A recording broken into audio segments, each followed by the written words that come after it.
Welcome back, everybody. Today, we're going to be doing a deep dive into another book from Osho. This one is called Dimensions Beyond the Known. And I got to say, this one really got me thinking. It tackles some really big questions about truth, reality, and even what happens after we die. Yeah, it's a really thought-provoking book for sure. One of the things that I found really interesting is how Osho frames his teachings around, his own personal experiences. He doesn't really claim to be following any specific tradition or dogma, but instead he speaks from a place of like direct knowing. Yeah, and he's really upfront about the limitations of language. He actually says that words can never fully capture the truth. Right. It's like trying to describe, I don't know, the taste of chocolate. You can use all the words you want, but you'll never really convey the experience of what it's like to actually taste it. Yeah. That's a great analogy. And this ties in directly with Osho's view of meditation. He sees meditation not just as some kind of mental exercise, but as a way to actually transcend the limitations of thought and language, to directly experience reality as it is. Okay, so let's unpack this a bit further. Osho seems to be saying that truth is beyond, like, reason and logic. So how do we actually access it? What's Yeah. the role of meditation in this? So Osho uses this really fascinating metaphor to kind of illustrate this point. He compares reason to a hammer that you use to tune a drum. Once the drum is in tune, you put the hammer away and you let the music play. Similarly, reason can be a useful tool to help us clear away some misconceptions, but ultimately we have to let go of it and allow ourselves to experience truth directly through meditation. This really challenges the way that we normally think about knowledge and understanding, doesn't it? It's not about, like, accumulating information, but about, like, directly experiencing reality. Exactly. And this leads to another really important idea in the book, the concept of the ego and the soul dissolving through enlightenment. Osho suggests that the ego, with all its stories and beliefs about who we are, eventually dissolves as we kind of awaken to our true nature. So it's not that we have a soul that then becomes enlightened, but rather that the idea of a separate soul is an illusion. That's a pretty radical concept. Yeah, it is.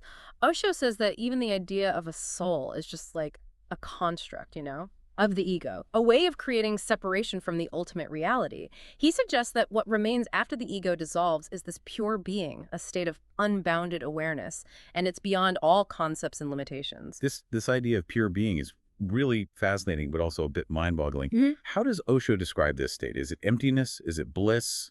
How can someone function in the world without an ego? Yeah, it's definitely a challenging concept to wrap your head around. And Osho acknowledges that it's hard to express something that transcends language. He uses a bunch of different metaphors and descriptions, but ultimately he emphasizes that this state can only be understood through direct experience. So meditation is the key to unlocking this experience of pure being. It's fascinating that Osho's suggesting there's no personal story left to tell after you reach this state. No autobiography because, the ego is gone. Exactly. He refers to, the typical autobiography as ego biography, highlighter how our life narratives are really centered around the ego's perspective. But once the ego dissolves, there's no longer a separate self to create a story about. This brings up an interesting question. If there's no ego or soul to tell the story, how do enlightened beings actually relate their experiences? How can they communicate something that's beyond language? Osho acknowledges the inherent challenges they face. He suggests that they often resort to things like metaphors, paradoxes, and even silence to try and point towards this reality that's, beyond words. That makes sense. It's like trying to explain the concept of infinity to someone who's only ever dealt with, like, finite numbers. The tools of language just kind of fall short. Absolutely. And this is where the role of a spiritual master comes in, according to Osho. He believes that a master can act like a bridge between the world of normal experience and the realm of enlightenment. So how does a master bridge that gap? How do they help people understand something that, seems to defy understanding? Well, Osho says that they do this by kind of coming down to the level of the seeker, using things like analogies and metaphors that resonate with their current understanding. Like if you were trying to translate a really complex scientific idea into everyday language so that anyone could understand it. This reminds me of how Osho himself used humor and, like, provocation in his teachings. He wasn't afraid to meet people where they were, even if it meant being controversial or challenging societal norms. He seemed to understand how important it was to speak a language that people could connect with. Yeah. And he also really emphasized the importance of, seeking and questioning. He believed that just the act of seeking, of asking the right questions, could be transformative on its own. So it's not just about passively receiving knowledge, but about actively engaging in the process of, you know, discovering things. Exactly. Osho believed that the process of questioning and seeking could help us to break free from our limiting beliefs and open us up to new possibilities. Now, this brings us to another really interesting topic, Hmm. the concept of death and the possibility of conscious rebirth. Osho offers a very different perspective on death than, what we normally encounter. He describes it as a transition, not an end. Yeah. He also notes how our perception of time changes dramatically at the moments of birth and death. He compares it to a child learning to walk, you know? For the child, those first steps feel like a lifetime ago. It's really interesting how our perception of time can be so fluid and subjective, even in just a single lifetime.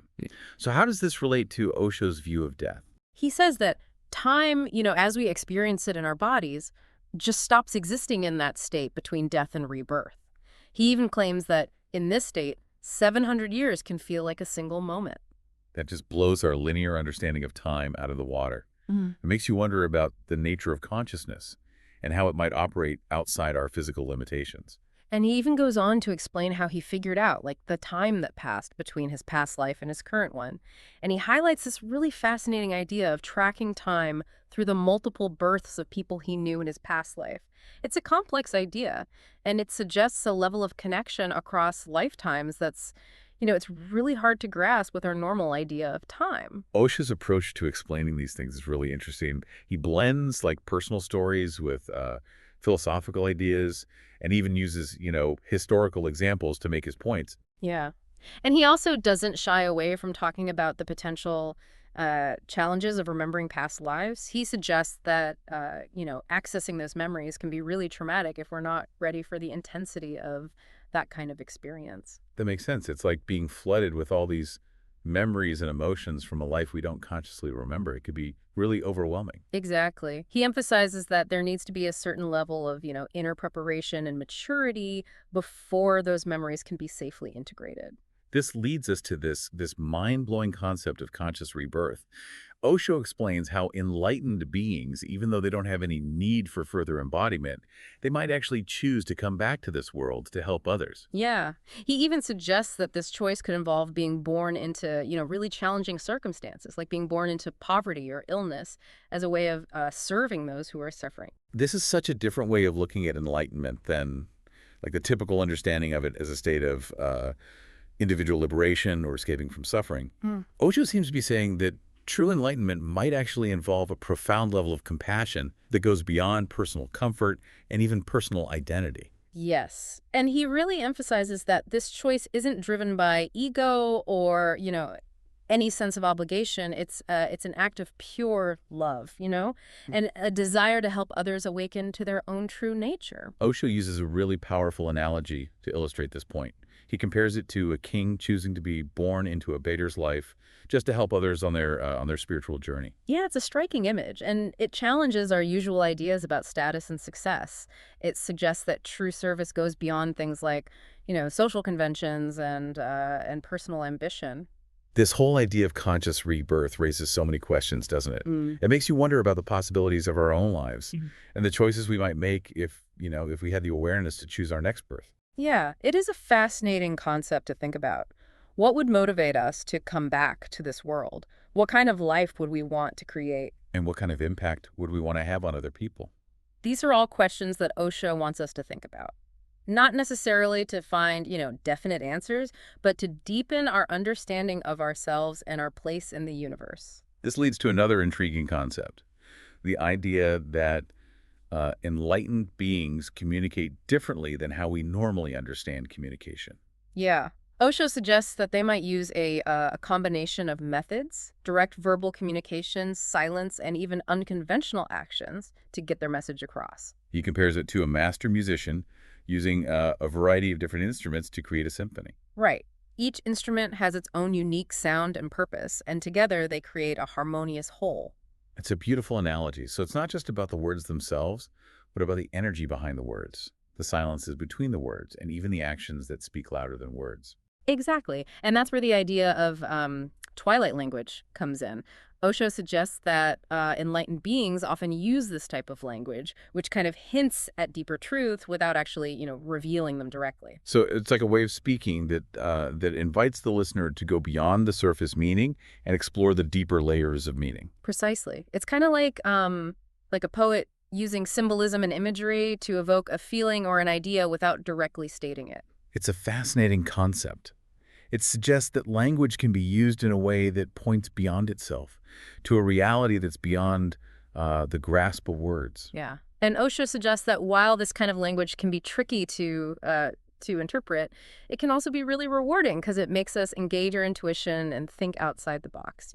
This makes me think about how Osho himself used humor and paradoxes and even like seemingly outrageous statements in his teachings. He Mhm. wasn't afraid to provoke his listeners and challenge their conventional ways of thinking. Right. And he often said that his goal wasn't to give people answers, but to provoke questions, to awaken a sense of, curiosity and wonder. So it's not about blindly accepting his teachings, but about using them as a starting point for our own exploration and self-discovery. Exactly. He wanted his listeners to become active participants in uncovering the truth, rather than, passive receivers of information. This brings us to another key idea from Osho's teachings: the importance of understanding these three things called gunas: tamas, rajas, and sattva. Yeah.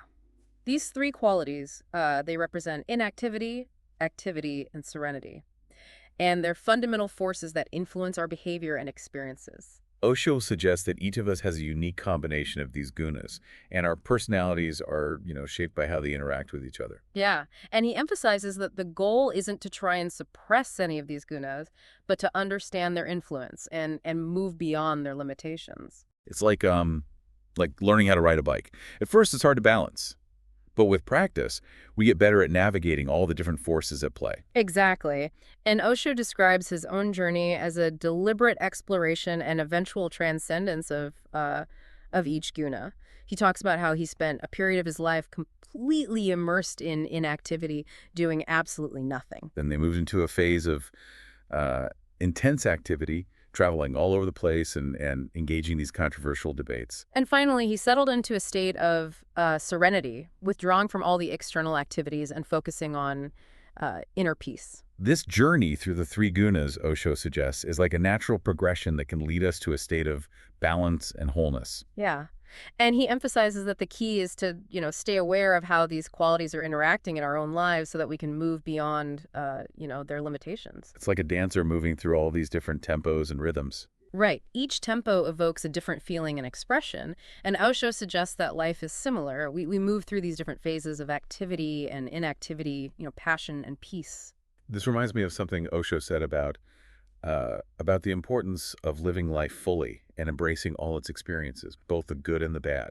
He doesn't advocate for, repression or denial. Yeah.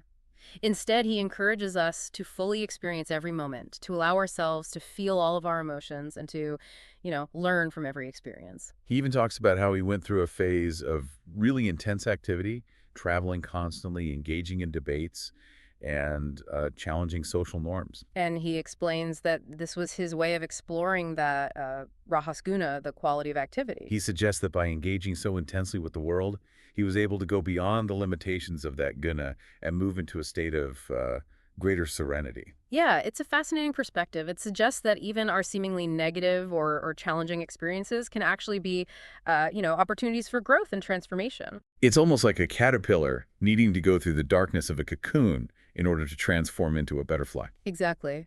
And Osho reminds us that the journey of self-discovery isn't always, easy or comfortable. There'll be challenges, setbacks, and even times of despair. But he encourages us to keep going, to trust the process, and to never give up on our search for truth. That's a really inspiring message. It reminds us that even in the midst of difficulties, there's always hope, always that possibility of transformation and growth. And that's a theme that runs through all of Osho's work. He really believed in the inherent potential of every human being to awaken to their true nature, to experience enlightenment, and to live a life full of joy, love, and creativity. Osho also highlights this concept of ego biography, arguing that once you achieve self-knowledge, there's no personal story left to tell. It's a radical concept, isn't it? To think that our personal stories, the ones we create about ourselves, are really just tied to our ego. And he takes it even further, suggesting that the soul itself doesn't survive enlightenment, because even the concept of a soul is a projection of the ego. That's definitely a tough idea to really grasp. It makes you wonder what's left after the ego and the soul are gone, you know? It's a question that Osho doesn't shy away from. And his answer is, well, it's both profound and kind of paradoxical. He suggests that what remains is this state of pure being, a state that goes beyond all our concepts and definitions. Okay, so how does this concept of pure being connect to the idea of conscious rebirth? So Osho explains that even though the ego and soul might dissolve, the experiences and impressions from past lives, they kind of remain in a latent form. He compares it to a skilled driver having their car taken away. Yeah. The driver might not be able to drive at that moment, Yeah. but the knowledge and the skill are still there. Exactly. And when someone is born again, those latent experiences and impressions can become active, influencing the course of that new life. This brings up another fascinating point that Osho makes. It's about the way we perceive time at the moments of birth and death. Right. He points out that time seems to move really slowly at birth and then really quickly at death. He even compares it to a child learning to walk. For the child, those first steps feel like they happened ages ago. It really makes you think about how subjective our experience of time is, and how it can be influenced by so many different factors. And how those changes in our perception can even be connected to our spiritual evolution. Osho really emphasizes the unique challenge that a spiritual master faces when it comes to communicating the truth. Why is that? Because when they speak from their level of realization, it might be completely impossible for others to understand.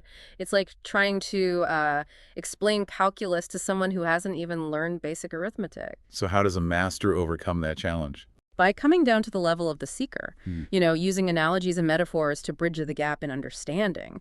Osho uses the image of a master having to, come down from a mountaintop to meet the seeker where they are. Right. And he stresses the importance of asking questions and seeking guidance, because the very act of seeking can be transformative and lead to a deeper understanding. He even suggests that a master might intentionally create challenges for their students, provoking them to question their assumptions and get out of their comfort zones. Osho actually mentions an interesting example of this from his own life. He talks about how, for a period of time, he purposely did things that created controversy and challenged social norms. Yeah.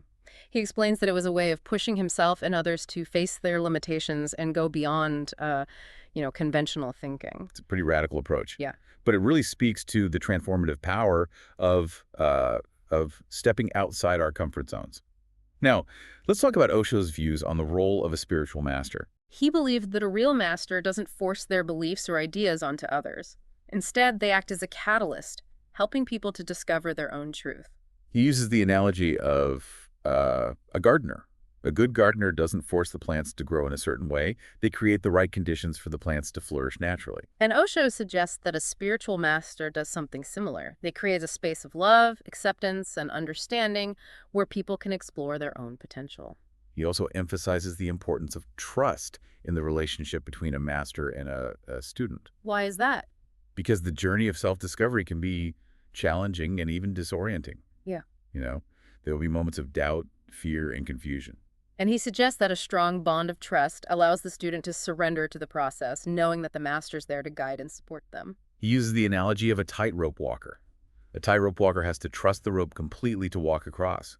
Similarly, a disciple needs to trust the master to navigate the uncertainties of the spiritual path.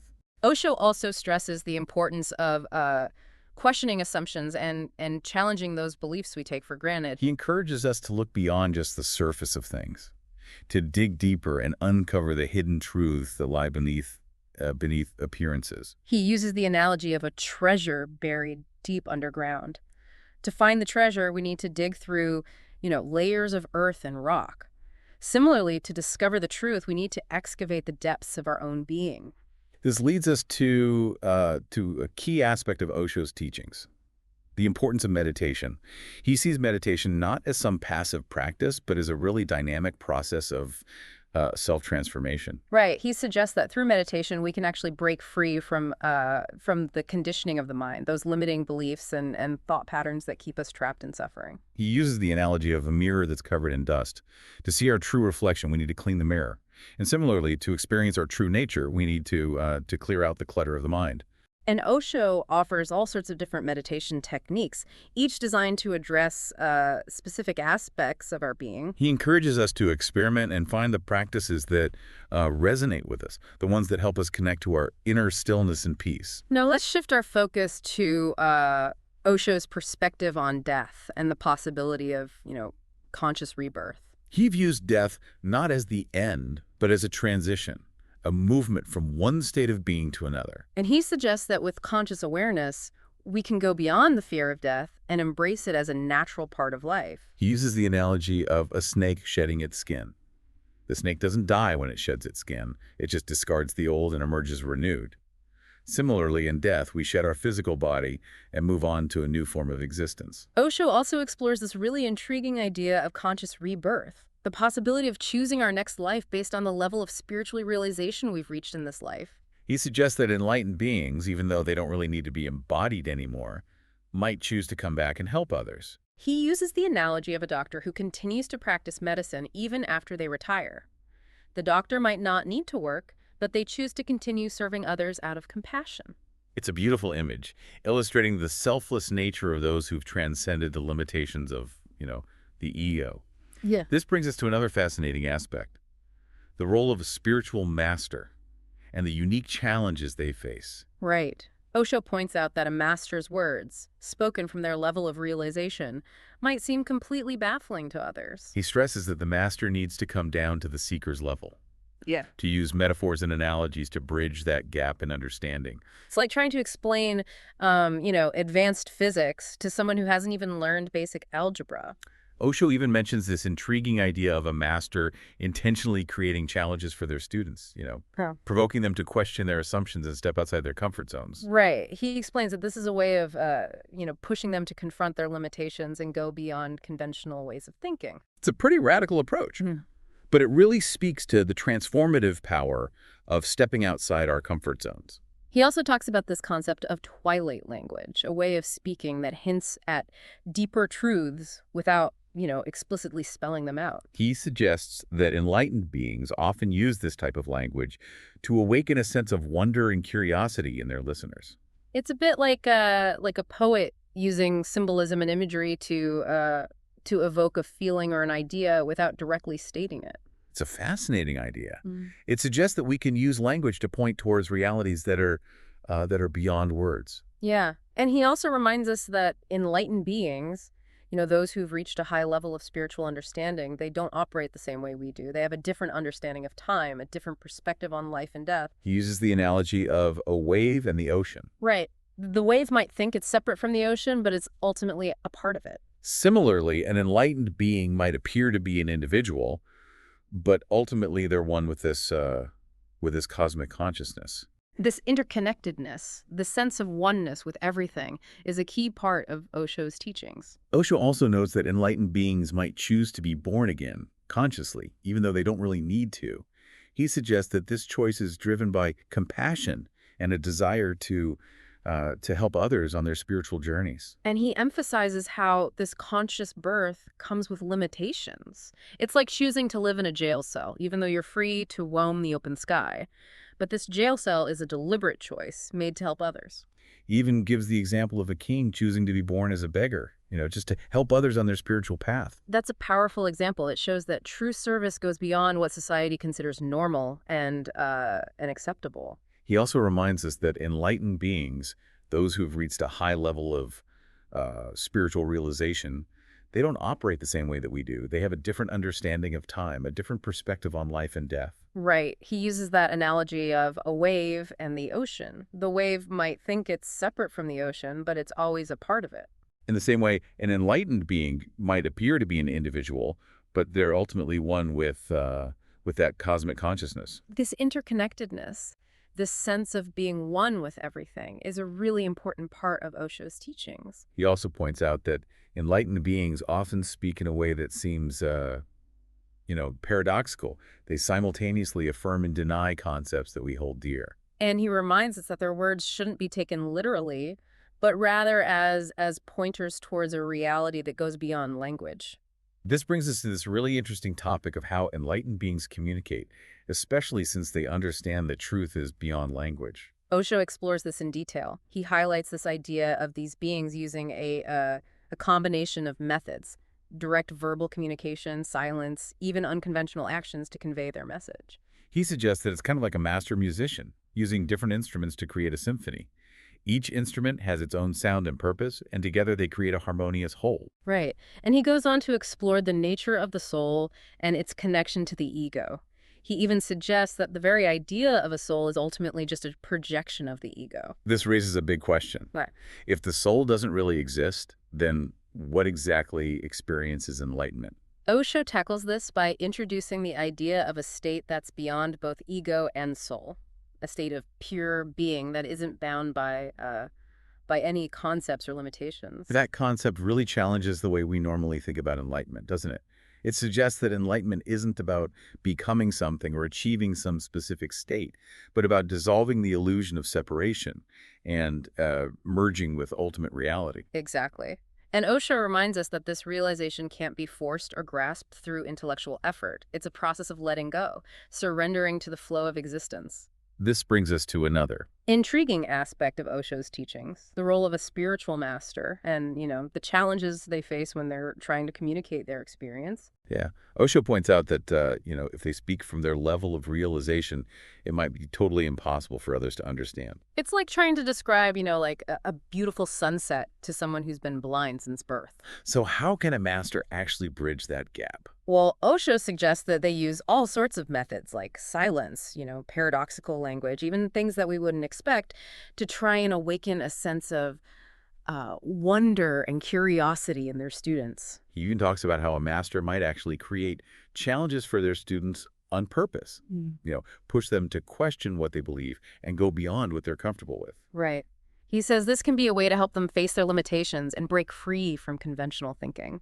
It's kind of like a personal trainer, pushing their client to their limits to help them build strength and endurance. That's a great analogy. Hmm. So how does this all connect back to the idea of conscious rebirth and choosing our next life? Well, Osho suggests that as we move forward on our spiritual path, we become more and more aware of how everything is interconnected. We start to see how our choices have these ripple effects, They affect not just our own lives, but also the lives of others. He uses the image of a spider web. If you touch just one strand, the whole web vibrates. Exactly. And as we become more aware of this interconnectedness, we also become more responsible for our actions. So when it comes to choosing our next life, Osho suggests that our choices are guided by this deep compassion, this desire to do good for others. Like a doctor who chooses to work in an underserved community, they could easily choose a more profitable practice, but their compassion leads them to serve those in need. Osho actually talks about how he chose to come back to this life, even though he almost achieved complete realization in his past life. Right. He explains that he came back to help others and to share his understanding of the spiritual path. That's pretty incredible, isn't it? Okay. To choose to be born again, not because you have to, but because you want to help others. It's a truly selfless act. Osho's teachings on this really challenge the typical way we see enlightenment. We usually think of it as escaping the world, but he suggests it's actually about embracing life with all its complexities, even the hard stuff. Yeah. He uses this image of a lotus flower, blooming in the mud. The lotus is a symbol of beauty and purity, but it grows in the dirtiest places. Osho suggests that enlightenment is similar. It's about finding beauty and transcendence, even in the mess of life. Osho talks about how he almost completed a 21-day fast in his previous life, but he was killed just 3 days before finishing it. And he explains that he had to finish those last 3 days in his current life, which is why he says he came into this life already close to full realization. It's a fascinating idea. It really makes you think about how consciousness might continue across lifetimes. He even says that he spent the first 3 days of this life without crying or taking milk, connecting that to the unfinished fast from before. Such a strange story. It really highlights the possibility of karmic connections influencing us across lifetimes. This reminds me of something else Osho says about truth and language. He says that truth is always present and always new, which seems kind of contradictory. We usually see truth as something fixed and unchanging. It is a thought-provoking concept, for sure. He challenges that idea of truth as something absolute. Instead, he suggests that truth is alive. dynamic, constantly unfolding. He compares it to a river. It's always flowing, always changing, but it's still the same river. And Osho says truth is similar, always there, but always evolving, ancient, but eternally new. He goes on to say that you can't express truth with words. You can only experience it directly through things like intuition and meditation. He argues that language is inherently limited, it can only describe the surface level of things, but it can never capture the true essence of reality. This goes back to his point about meditation being a way to move beyond the limitations of our minds and experience truth directly. He sees meditation not as some mental exercise, but as a process of quieting the mind and opening ourselves to the vastness of existence. This reminds me of another interesting point he makes about expressing truth through writing. He talks about how it lacks that dynamic presence and immediacy compared to when someone's actually speaking. He makes an interesting comparison between a reader and a listener. He suggests that a reader might not pay as much attention because they can always go back and reread something. But a listener has to be fully present because once the words are spoken, they're gone. That's such a great observation.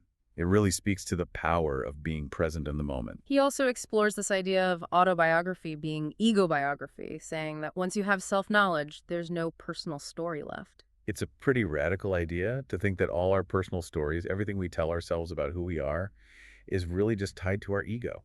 He even goes so far as to suggest that the soul itself doesn't survive enlightenment, because even the idea of a soul is a projection of the ego. That's definitely a hard concept to grasp. It raises the question, what's left after the ego and the soul dissolve? It's a question that Osho doesn't shy away from, and his answer is, well, it's both profound and paradoxical. He suggests that what remains is pure being, a state that goes beyond any concept or definition. So how does this idea of pure being relate to the idea of conscious rebirth? Osho explains that while the ego and the soul might dissolve, the experiences and impressions we gather from past lives, they stick around in a kind of dormant form. He uses this analogy of a skilled driver having their car taken away. They can't drive at that moment, but they still have the knowledge and skill. Exactly. And when they're born again, those dormant experiences and impressions can be activated, influencing their new life. Osho also brings up another interesting point about how we experience time at birth and death. Yeah. He notes that time seems to move really slowly at birth and then incredibly fast at death. He compares it to a child learning to walk. For that child, those first steps feel like they happened ages ago. It really makes you think about how subjective our experience of time is and how many things can affect it. And how those shifts in perception might even be connected to our spiritual development. Osho really emphasizes how difficult it is for a spiritual master to communicate the truth. Why is that? Because when they're speaking from their level of understanding, it might make absolutely no sense to others, like trying to explain quantum physics to someone who doesn't even know basic math. So how does a master overcome that? By meeting the seeker where they are, using analogies and metaphors to bridge the gap in understanding. Osho describes it as a master coming down from a mountaintop to meet the seeker. And he emphasizes asking questions and looking for guidance, because that process of seeking itself can lead to real transformation and deeper understanding. He even suggests that a master might create challenges for their disciples on purpose, to make them question their assumptions and move beyond their comfort zone. Osho mentions an example of this from his own life. He says that for a while, he intentionally did things that were controversial and challenged social norms. Right. He explains that it was a way of pushing himself and others to face their limitations and think in new ways. It's a radical approach, but it really shows how transformative it can be to step outside our comfort zones. Now, let's talk about Osho's views on what a spiritual master is. He believed that a true master doesn't force their beliefs onto others. They're more like a catalyst, helping people discover their own truth. He compares them to a gardener. A good gardener doesn't force plants to grow a certain way. They create the conditions for the plants to thrive naturally. And Osho suggests that a spiritual master does something similar. They create an environment of love, acceptance, and understanding where people can explore their potential. He also stresses how important trust is in the relationship between a master and a student. Why is that? Because self-discovery can be tough and disorienting. There will be times of doubt, fear, and confusion. And he suggests that a strong bond of trust lets the student surrender to the process, knowing that the master is there to guide and support them. He compares it to a tightrope walker. To walk across the chasm, they need complete trust in the rope. Just like that, a disciple needs to trust the master to navigate the uncertainties of the spiritual path. Osho also talks about the importance of questioning assumptions and challenging what we think we know. He encourages us to look deeper than the surface, to find those hidden truths underneath appearances. He uses the image of treasure buried deep underground. You have to dig through layers of earth and rock to find it. He says finding the truth is similar. We have to excavate the depths of our own being. And this brings us to a key element of Osho's teachings: meditation. He sees it not as something passive, but as a dynamic process of transforming ourselves. Right. He suggests that through meditation, we can break free from all those conditioned thoughts and beliefs that keep us stuck in suffering. He compares it to a dusty mirror. We need to clean the mirror to see our true reflection. And to experience our true nature, we need to clear out the clutter from our minds. Osho offers many different meditation techniques, each designed to address a different aspect of our being. He encourages us to experiment and find the practices that resonate with us, the ones that connect us to our inner peace and stillness. Now let's shift our focus to Osho's perspective on death and the possibility of conscious rebirth. He doesn't see death as an ending, but as a transition, a movement from one state of being to another. And he says that by becoming more conscious, we can overcome our fear of death and accept it as a natural part of life. He compares it to a snake shedding its skin. Snake doesn't die, it just lets go of the old and emerges renewed. Just like that, when we die, we shed our physical body and move on to a new form of existence. Osho also explores this idea of choosing our next life based on our level of spiritual growth in this life. He suggests that enlightened beings, even though they don't really need to come back, might choose to do so to help others. He compares it to a doctor who keeps practicing even after they retire. They could stop, but they continue serving others because of compassion. It's a beautiful image that shows the selflessness of those who have transcended the limitations of ego. And it leads us to another fascinating topic: the unique challenges that a spiritual master faces. Right.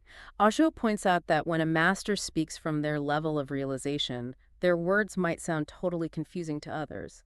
He emphasizes that the master needs to come down to the level of the seeker, using metaphors and analogies to make things clearer. It's like explaining advanced physics to someone who hasn't even learned basic math. Osho even brings up this intriguing idea of a master purposely creating challenges for their students to make them question their beliefs and step out of their comfort zone.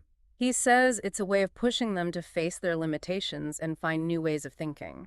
It's definitely a radical approach, but it shows how powerful it can be to move outside our comfort zones. Now, let's talk about Osho's views on the role of a spiritual master. He believed that a true master doesn't try to force their beliefs on anyone. They're more like a catalyst, helping people to discover their own truth. He compares it to being a gardener. A good gardener doesn't force plants to grow in a specific way, they just create the right conditions for the plants to thrive. And Osho says that a spiritual master does something similar. They create an environment of love, acceptance, and understanding where people can explore their own potential. He also emphasizes how important trust is between a master and a disciple, Why is that? because the journey of self-discovery can be difficult and confusing. There will be moments of doubt, fear, and uncertainty. And a strong bond of trust allows the disciple to let go and trust the process, knowing that the master is there to guide and support them. He compares it to a tightrope walker. To walk across that gap, they need absolute trust in the rope. Just like that, a disciple needs to trust the master to navigate the uncertainties of the spiritual path. Osho also talks about how important it is to question what we assume and challenge the beliefs we take for granted. He encourages us to look beyond the surface, to dig deeper, and find the hidden truths that are often obscured by appearances. He uses the analogy of a treasure buried deep underground. To find it, you have to dig through all those layers of earth and rock. He says finding the truth is similar. We have to excavate the depths of our own being. This leads us to a key aspect of Osho's teachings: the importance of meditation. He doesn't see meditation as something passive, but as a dynamic process of self-transformation. Right. He suggests that through meditation, we can break free from all those conditioned thoughts and beliefs that keep us trapped in suffering. He uses the analogy of a mirror covered in dust. We have to clean the mirror to see our true reflection. Just like that, to experience our true nature, we have to clear the clutter from our minds. Osho offers many different meditation techniques, each designed to address specific aspects of our being. He encourages us to experiment and find the practices that work for us, the ones that help us connect to our inner peace and stillness. Now let's shift our focus to Osho's perspective on death and the possibility of conscious rebirth. He doesn't see death as the end, but as a transition, a movement from one state of being to another. And he suggests that by becoming more conscious, we can overcome our fear of death and embrace it as a natural part of life. He uses the analogy of a snake shedding its skin. The snake doesn't die, it just lets go of the old skin and is renewed. In the same way, when we die, we shed our physical body and move on to a new form of existence. Osho also explores this really intriguing idea of conscious rebirth, choosing our next life based on our spiritual growth in this one. He suggests that enlightened beings, even though they don't need to, might choose to come back and help others. He compares it to a doctor who keeps practicing even after retiring. They could stop, but they choose to continue serving others out of compassion. It's a beautiful image that shows the selflessness of those who have gone beyond the limits of ego.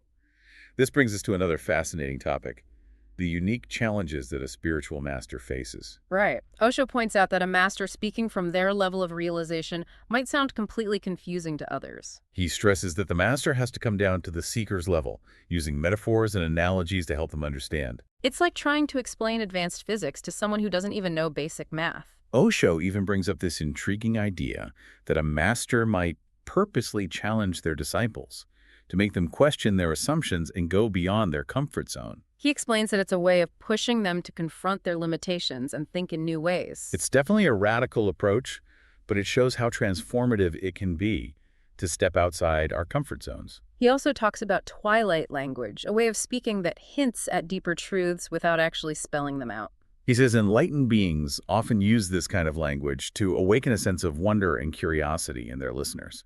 It's kind of like a poet using symbolism and imagery to create a feeling or idea without directly saying it. It's a fascinating concept. It suggests that we can use language to point towards things that are beyond words. And he also reminds us that enlightened beings, those who have reached a high level of spiritual understanding, don't function the same way we do. They have a different understanding of time, a different perspective on life and death. He uses that analogy of a wave and the ocean. Right. The wave might think it's separate from the ocean, but ultimately it's a part of it. Just like that, an enlightened being might appear to be an individual, but they are really one with the cosmic consciousness. This interconnectedness, this feeling of being one with everything, is a key part of Osho's teachings. Osho also says that enlightened beings might choose to be born consciously, even though they don't need to. He suggests that their choice is driven by compassion and a desire to help others on their spiritual journeys. And he highlights how this conscious birth comes with limitations. It's like choosing to live in a jail cell, even though you could be free to roam the open sky. But choosing that jail cell is a deliberate choice, made to help others. He even gives that example of a king choosing to be born as a beggar just to help others on their spiritual path. That's a powerful example. It shows how true service goes beyond social norms and expectations. He also reminds us that enlightened beings, those who've achieved a high level of spiritual understanding, don't operate the same way we do. They have a different understanding of time, a different perspective on life and death. Right. He uses the analogy of a wave and the ocean. The wave might think it's separate, but it's always part of the ocean. Similarly, an enlightened being might seem like an individual, but they are actually one with that cosmic consciousness. This interconnectedness, this feeling of oneness with everything, is a really important part of Osho's teachings. He also points out that enlightened beings often speak in a way that seems paradoxical. They'll say things that both affirm and deny concepts that are important to us. And he reminds us not to take their words literally, but to see them as pointers towards a reality that's beyond language. This brings us to a really interesting question. How do enlightened beings communicate, especially since they understand that truth is beyond language? Osho goes into detail about this. He talks about how they might use a combination of methods, like direct communication, silence, and even unexpected actions to convey their message. He says it's kind of like a master musician using different instruments to create a symphony. Each instrument has its own unique sound and purpose, and together they create a harmonious whole. Right. And then he goes on to talk about the soul and its connection to the ego. He even suggests that the idea of a soul is ultimately just a projection of the ego. That raises a big question. If the soul doesn't really exist, then what exactly experiences enlightenment? Osho addresses this by introducing the idea of a state beyond both ego and soul. He calls it pure being, a state that isn't bound by any concepts or limits. That challenges the usual way we think about enlightenment, doesn't it? Yeah. It suggests that enlightenment isn't about becoming something specific, but about dissolving that illusion of separation and merging with the ultimate reality. Exactly. And Osho reminds us that we can't force this realization or grasp it intellectually. It's about letting go, surrendering to the flow of existence. This brings us to another intriguing aspect of Osho's teachings, the role of a spiritual master and the challenges they face in communicating their experience to others. Osho points out that when a master speaks from their level of realization, it might sound completely incomprehensible to those who haven't reached that level. It's like describing a beautiful sunset to someone who's been blind from birth. So how does a master bridge that gap? Osho suggests they use a variety of methods, including silence, paradoxical language, and even unconventional actions to spark a sense of wonder and curiosity in their students. Osho suggests they use a variety of methods, including silence, paradoxical language, and even unconventional actions, to awaken a sense of wonder and curiosity in their students. He even talks about how a master might intentionally create challenges for their disciples, provoking them to question their assumptions and go beyond their comfort zones. He explains that this can be a way of pushing them to confront their limitations and move beyond conventional thinking. It's kind of like a personal trainer, pushing their client to their limits so they can build strength and endurance. That's a great analogy. It seems like Osho really emphasized actively engaging in self-discovery, not just passively taking in information. Absolutely. He believed that real understanding comes from direct experience, not just reading books or listening to lectures. This reminds me of something he said about truth being a pathless land. You can't follow a map to get there. You have to create your own path. That's a beautiful way to put it. It really speaks to how unique each person's spiritual journey is. It also highlights how important it is to trust our own intuition and inner guidance, not just rely on external authorities. Osho often talked about the need to become our own masters, to develop the inner strength and wisdom to guide ourselves on the path. This brings us to another fascinating aspect of his teachings, the concept of the bodiless state, that time between death and rebirth. He describes it as a kind of dreamlike state, where time as we know it ceases to exist. He also mentions how people might experience it differently based on their spiritual development.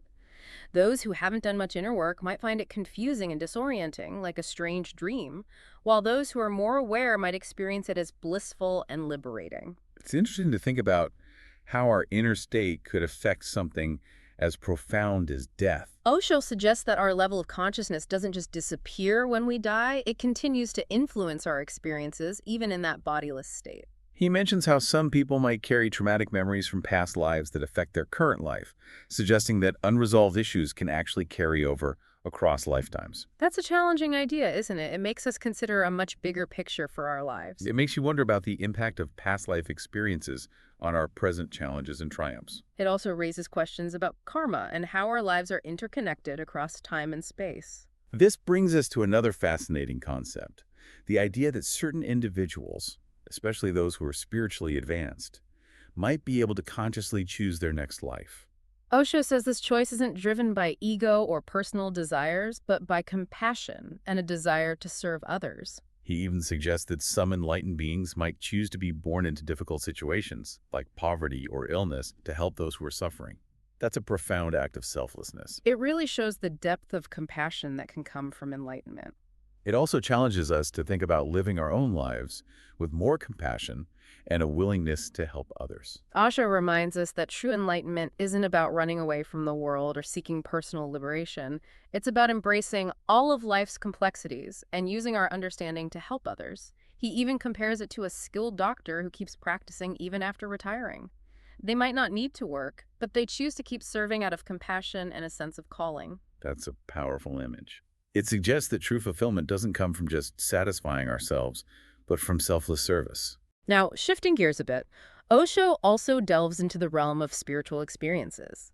He discusses different types of experiences people might have, including encountering celestial beings, or even what we might call evil spirits. That sounds a little spooky. While Osho emphasizes that these experiences aren't hallucinations or made up, but real encounters with beings that exist in other dimensions of reality. He even describes how these beings might communicate with us, suggesting that they can use our bodies as instruments to convey their messages. It's a mind-bending concept, isn't it? It challenges our usual understanding of reality and suggests there's so much more to the universe than we realize. Osho explores this idea that our physical world exists alongside other dimensions, much like sound waves, light waves, and air waves can all occupy the same space without interfering with each other. So these other dimensions aren't somewhere out there, they're all around us. That's what Osho suggests. He says these dimensions are populated by beings with different levels of consciousness, some good, some not so good. This makes me think about how important it is to be aware of our thoughts, emotions, and actions, because they could affect our interactions with these unseen realms. That's a great point. Osho actually talks about how people might unintentionally invite these beings into their lives through their thoughts, emotions, and actions. So it's not just about protecting ourselves from negative energies, but also about creating a positive and harmonious inner state. Exactly. Osho stresses cultivating qualities like love, compassion, and forgiveness. These qualities create a kind of protective shield around us. This leads to another intriguing topic: mantras. Osho describes them as sound vibrations that can create specific energetic frequencies, possibly attracting certain beings or experiences. He explains that some mantras are meant to invoke celestial beings, while others are used to ward off negative energies. It's like using a tuning fork to create a specific vibration. Exactly. If you strike a tuning fork tuned to C, it will resonate with other things, also tuned to C. Osho suggests mantras work similarly, creating frequencies that can attract or repel certain energies or beings. This really highlights how sound and vibration can impact our reality. Osho emphasizes that a mantra's effectiveness depends not just on the sounds, but also on the intention and awareness of the person chanting it. So it's not about mechanically repeating words, but about putting our conscious intention and awareness into them. He reminds us that we're not just passively affected by external forces, but we actively create our own experiences. This reminds me of something Osho said about the mind being like a garden. We can choose to plant flowers or weeds. What we cultivate in our minds determines the quality of our lives. That's a beautiful analogy. It highlights the power of our thoughts and beliefs to shape our reality. Now, before we wrap up, I wanted to circle back to the concept of enlightenment, which seems central to Osho's teachings.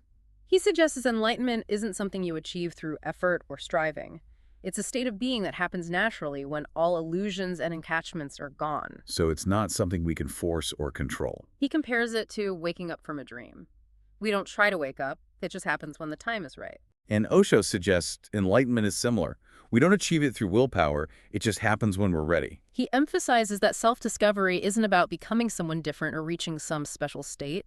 It's about realizing our true nature, which is pure awareness and bliss.